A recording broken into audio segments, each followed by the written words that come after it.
Ya, bismillahirrahmanirrahim. Assalamualaikum warahmatullahi wabarakatuh. Nah, pada kali ini kita akan membahas tentang childbearing family atau tahapan pengasuhan anak. Tahapan pengasuhan anak ini adalah tahapan yang kedua dari tahapan keluarga dari Duval. Tahapan ini adalah tahapan keluarga dari Duval. Tahapan ini dimulai ketika bayi itu lahir, anak pertama lahir, dan anak pertama ini mulai berada pada usia prasekolah. Usia prasekolah itu menurut Duval usianya adalah 30 bulan, atau kalau kita tahunkan menjadi 2,5 tahun. Di sini orang tua itu, suami istri maksudnya, ini pertama kali menjadi orang tua. Ya, jadi orang tua. Nah, apa tugas perkembangannya? Tugas perkembangannya itu kita mulai dari tugas perkembangan dari ibu dulu. Tugas perkembangan dari ibu pada tahapan childbearing family ini adalah pertama, reconciling conflicting conception of role. Jadi ketika ibu ini memiliki anak, maka dia menjadi orang tua untuk pertama kalinya. Maka role-nya, tugasnya, perannya itu bertambah. Yang tadinya adalah seorang istri, sekarang menjadi seorang ibu. Maka kemungkinan akan ada konflik. Jadi tugas perkembangannya adalah menyelesaikan konfliknya.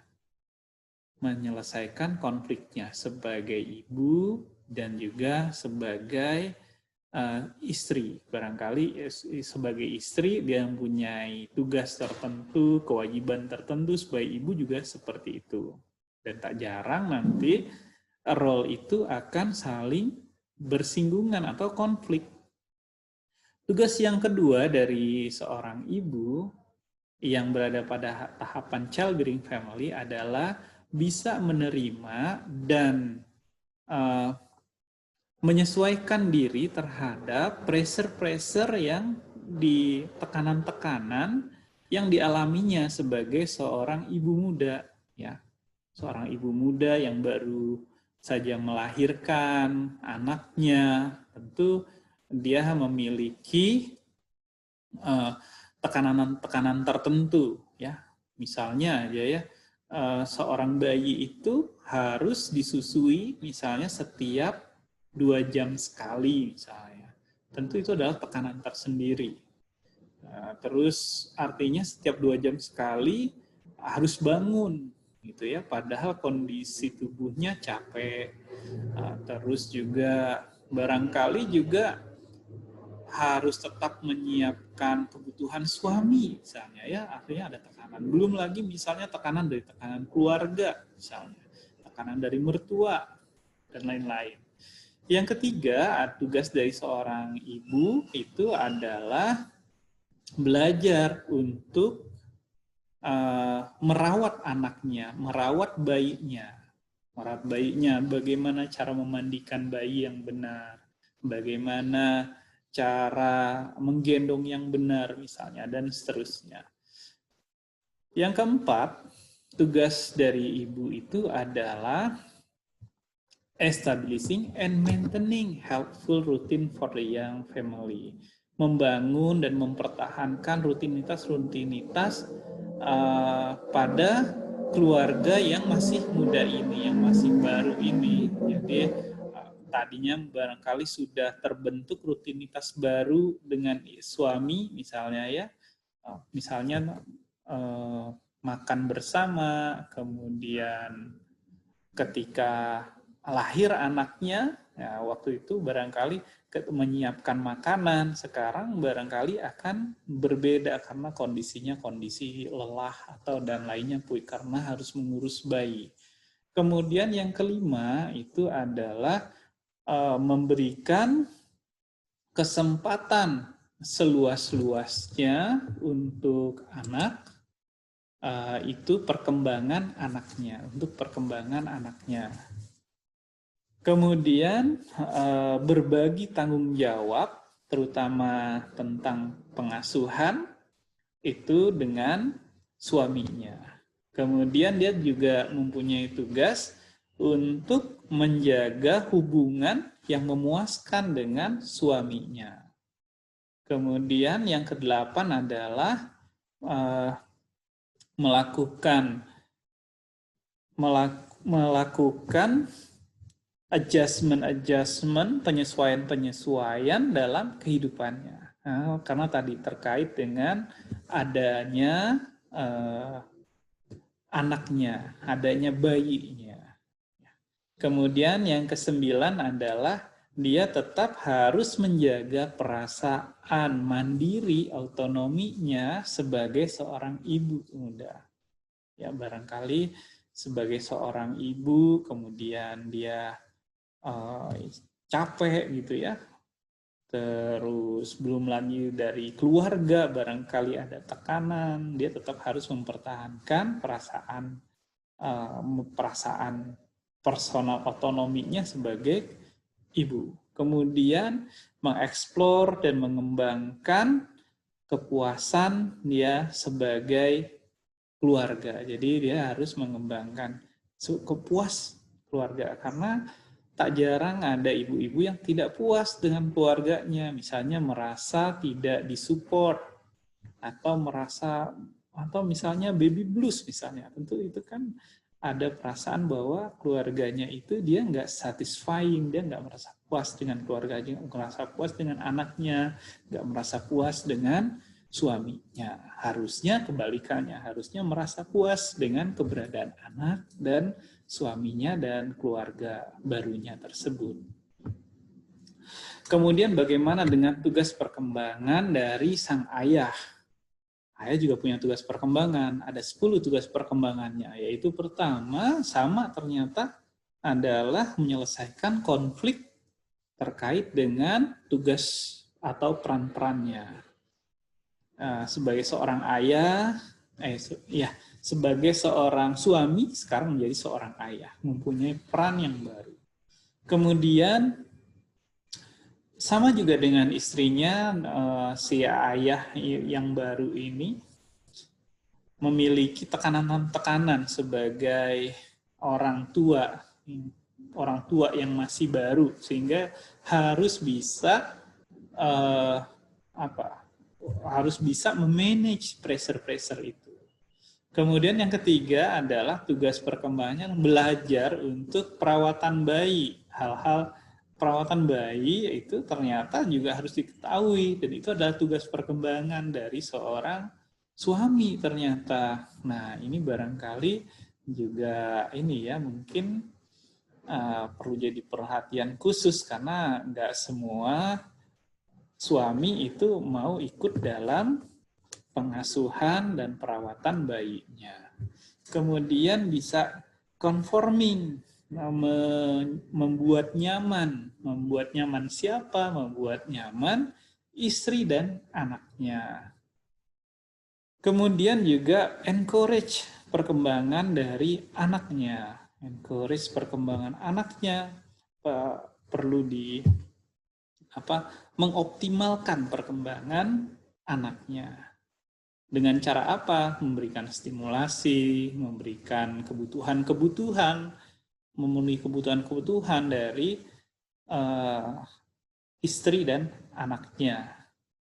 Kemudian tugas perkembangan selanjutnya adalah maintaining mutually satisfying companionship with his wife. Jadi mempertahankan kepuasan, keakraban, kedekatan dengan istrinya, karena istrinya sibuk ngurusin anak gitu ya, barangkali agak sedikit dipinggirkan. Nah, itu suami harus merasa puas. Terus assuming the major responsibility for earning the family income, memastikan tanggung jawab utama sebagai kepala keluarga, terutama dalam hal pemasukan, dalam hal keuangan, karena tentu eh, akan banyak dana yang dibutuhkan di keluarga yang barunya, kan nambah bayi, misalnya harga popoknya, harus beli popok, harus beli makanan bayi, dan lain-lain. Terus, maintaining the satisfying sense of self as a man. Menjaga kepuasan dirinya sebagai seorang laki-laki. Kemudian yang ke-9, representing the family within the wider community. Menjadi representasi, menjadi wakil apa yang bisa dilihat di komunitas yang lebih luas. Maksudnya seperti ini. Jadi kalau misalnya ini keluarganya siapa? Itu keluarganya Pak Somad misalnya, Pak Somad. Pak Somad itu jadi Pak Somad adalah representasi dari keluarga itu. Kemudian yang ke-10 adalah becoming a family man in the full sense of the term, menjadi family man di keluarganya. Kemudian ini adalah tugas keluarganya. Tadi kita sudah bahas tugas ibu dan tugas ayah ya. Nah, ini tugas dari keluarga. Artinya tugas semuanya, tugas keluarga ini. Pertama, apa tugasnya? Adapting housing arrangement to the little child. Beradaptasi, terutama masalah pengaturan rumah karena ada anak. Ya.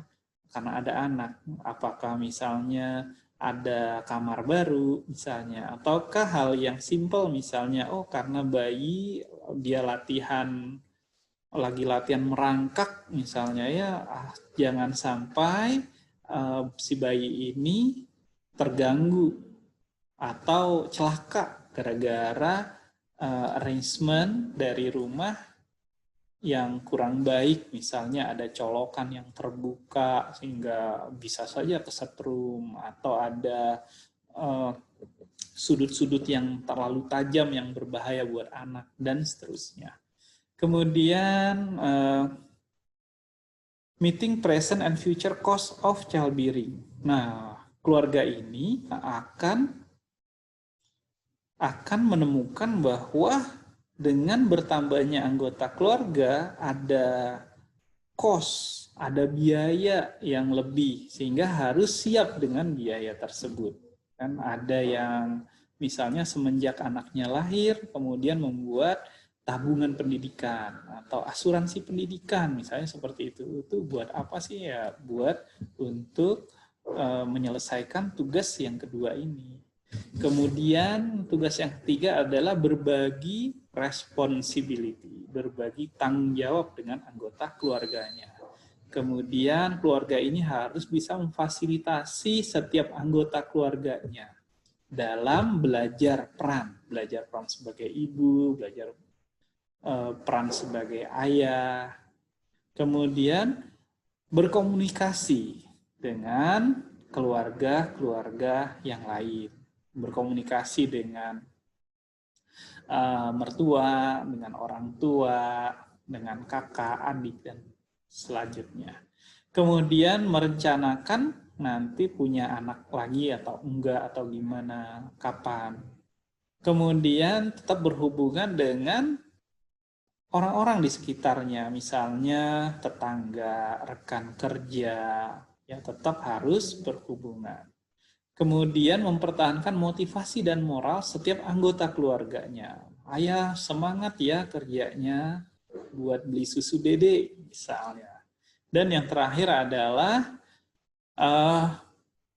family ritual and routine. Keluarga itu memiliki ritual, memiliki rutinitas tertentu. Apakah misalnya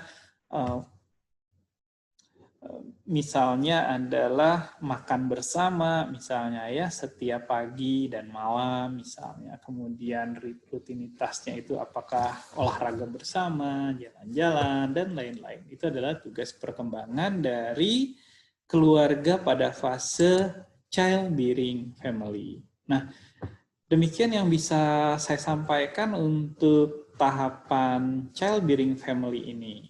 Nah, untuk misalnya ada yang perlu didiskusikan, mari kita berdiskusi di sesi diskusi. Assalamualaikum warahmatullahi wabarakatuh.